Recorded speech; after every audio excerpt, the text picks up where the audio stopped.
mu bigambo oba kudalimba nga afumita ekitaliibwa wano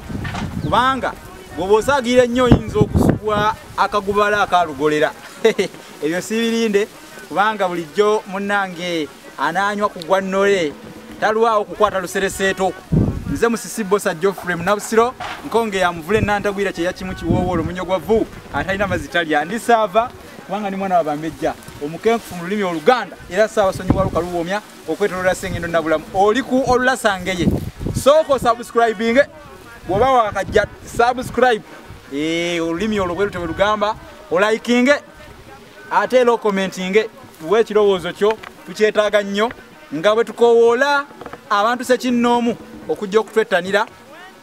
okulanga naffe mpozi waliwo bannaffe babayita ba EcoSafe bannaffe ba EcoSafe bano nno ba EcoSafe batunda biogas bannaffe ba EcoSafe batunda biogas era nga bali awo ku luguudo Kabaka Njagala bali ku luguudo lwa Kabaka Njagala Road ekizimbe kyabwe bakiyita Kayozi Plaza basangibwa ku kizimbe kiyitibwa Kayozi Plaza ba EcoSafe batunda biogas ow'omu maka mu makolero ku masomero wonna biogas w'omwagala basobola okumukuteekerawo ba EcoSafe bali ku Kayozi Plaza ku Kabaka Njagala Road bannaffe bano bannabyabuwangwa ate mu ngeri endala bawagira nnyo olulimi lwa Ssaabasajja lubeewo EcoSafe bakuyamba n'okusomeseza omwana we ebikwatagana ne biogas ba EcoSafe